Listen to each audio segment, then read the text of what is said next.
Okay, hey guys, and welcome to another action-packed week at the Underwater Realm video blog. This is week 31, and unfortunately this week I'm going to have to start by sharing with you some really bad news that we got this week. I'd hoped this week we were going to be able to make the revelation that we're going to be using a really exciting camera system for this project. This is the Red Epic camera system, arguably the most advanced digital camera system in the world today. In fact, it's the same camera system that James Cameron is currently using to shoot Avatar 2. It's the same camera system that Peter Jackson is using to shoot The Hobbit over in New Zealand. And in fact, there are only 10 underwater housings in the world for this camera system at the moment, and we had secured one of these systems and one of these underwater housings to shoot our entire Underwater Realm project, which was really exciting, frankly. Unfortunately, we have had the news this week that the manufacturer of these underwater housings is going to be unable to get one to us in time for our shoot this year, which has been a real blow.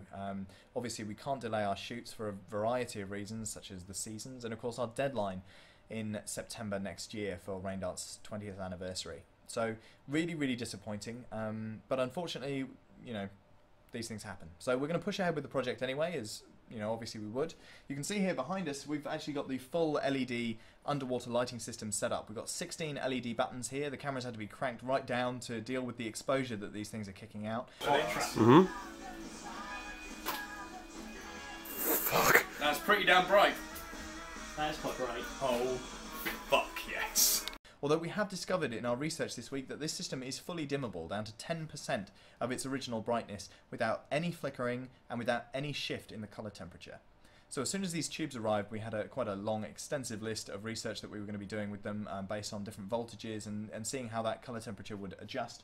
A guy called Keith Monroe actually watched the blog and donated this piece of equipment to us, which has been enormously helpful. This is a Minolta colour meter, and this actually allows us to read the colour temperature of the lights that we're using. And if I can get her kicked up here, you can see that we are reading a solid 5500 Kelvin, or photographic daylight, from these lights, which is exactly what we're looking for. Unfortunately, the colour temperature actually only tells you the relationship between the red and the blue light that the light source is giving off. It doesn't tell you about the green. And when measuring the green, we discovered that actually there is quite a little bit of a spike there at all voltages. Now, the fact that it's consistent at all voltages actually helps, because it means that we've ordered a photographic filter that's going to take out exactly the right amount of green by adding magenta. And that's going to bring these lights to true photographic 5500, which is exactly what we want, and they're going to be really appropriate for all uses. We've actually managed to get these lights at full power outside, competing with daylight, and managed to get quite a nice bit of backlight and fill, even with a bright, cloudy sky. So it's exactly what we need for our shoot on the cliff top in a couple of weeks' time. So the lighting system, while it hasn't been sealed in its waterproof housing yet, is all A-OK and good to go. Now, of course, having had the bad news about the Epic underwater system, it's essentially placed a lot more importance on the underwater camera test that we did this week between the Canon 5DmkII and the Sony EX1. We took both of them underwater this week in New England Quarry with Rich Stevenson and the rest of his team, and we did a variety of tests and put them through their paces. The thing that we were looking for was really twofold. I mean, it was firstly to see how these cameras stacked up against each other underwater, but also to see what sort of images we could get by lighting underwater. Now, every single thing you do underwater is more difficult, with the exception perhaps of swimming. Moving around is more difficult, breathing is more difficult, and making a film is sure as hell more difficult underwater. And so that brought in a very interesting set of challenges. With lighting, the reason it is so difficult is because as soon as light hits the water, something very strange happens. The bottom end of the spectrum, the red end of the spectrum, starts to kind of slow down and fade away, whereas the blue end of the spectrum will keep penetrating down to it very deep. So this is why whenever you see anything underwater, it looks blue. It's not because anything underwater is actually blue, it's not. It's just that there isn't any red light to create a fair representation of what's down there. So what we're doing is we're taking lights down underneath the surface and lighting our actors using natural light, which is going to replace some of that lost red light and give us some separation from the murky greeny blue background. Now, the quarry that we're shooting in is fresh water, but it looks a lot like the local sea down here. It's very green, kind of murky water, so it's ideal for our testing. And you can see here, first of all, we have Mark free diving down in front of camera without any lighting. So you can see that his skin is actually a really murky green, the same as the water all around him. There's really not very much we can do with this in post-production, so it's always going to look this kind of monochrome colour, which is a little bit nasty. by introducing different levels and different types of light around camera, we actually came up with a sweet spot, which allowed us to illuminate the skin without any of this light falling into the surrounding area. What this means is that we have quite a high contrast in terms of tone between the skin and the colour of the water in the background. And what this means is that when we get the footage into post-production, we can grab a handle on that very kind of murky green, and we can grab a handle on that kind of warmer flesh colour, and we can tweak them and push and pull them until they're exactly where we want. So you can see here is the example again of Mark having been lit from off-camera lighting. And you can then see that we can grab that green and we can push it towards a more attractive tealy blue. We can then take the skin tone and warm it up a little bit until those colours are almost opposite each other on the colour wheel, which gives us a really aesthetically pleasing result. What we can then do is just punch in the contrast a little bit more, and we can then just do a quick roto job to paint out that diver and the light in the corner there. And then as a finishing touch, we're going to go in and we're going to track the eyes, and we're going to give them a little bit of a kick up, about half a stop, and we're then going to paint in at the pixel level. We're going to actually do some manual catch lights or eye lights just to bring that real point of focus into Mark's eyes. So there you have it. With a 2:3:5 crop, we have a lovely cinematic image from what is, quite frankly, a little bit of a murky, greeny, messy image to start with, but it's exactly the canvas that we need to start painting our digital strokes on top. Now this image was actually captured with the EX1, although we did get quite similar results with the Canon 5D. So comparing both those cameras underwater was really interesting. They're both very different cameras. The Canon 5D is obviously a stills camera that's been adapted to shoot video.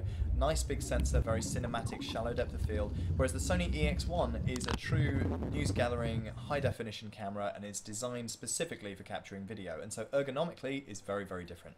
Now, there are a lot of applications on land where you would quite rightly choose the Canon 5D over the EX1 because you're willing to pay those prices and have a slightly slower, more clumsy workflow in order to get a more cinematic image.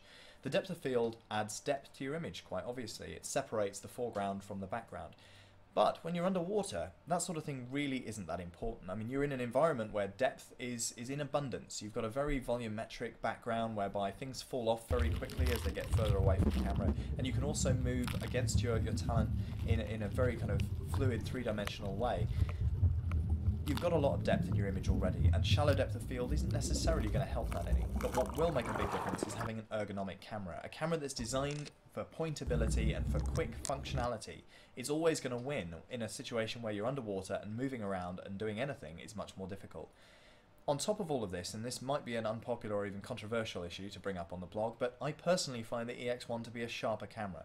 Now, I know it depends what lens you put in front of the EX1, in front of the 5D, and you can get some really, really lovely glass, but I've never seen an image that's quite beat the sharpness of a Sony EX1, and underwater that really is an issue because you've got all this kind of murky particulate matter between you and your talent. So overall, I'd have to say that the Sony EX1 in the underwater housing with the nano flash beat the 5D for our purposes. And this is something that I really want to make clear. It's not about having the best camera, it's about having the right camera for the job. And in this case, for us, it's the Sony EX1. However, all that said, the one major lesson we learned from our underwater test shoot is that neither of these cameras are going to be good enough for our project. Now, it's a sad thing to say, and I know that the cameras aren't the most important thing. It's all about the plot, it's all about the acting, the directing, and the script. But cameras are still important, especially when you consider that this series of films isn't designed to go on YouTube exclusively or to go on Vimeo exclusively. It is going to be premiering in a central London cinema, and it's going to be seen by some really, really important people. We've actually had Richard Taylor, the head of Weta Workshops in New Zealand, specifically asked to see these films.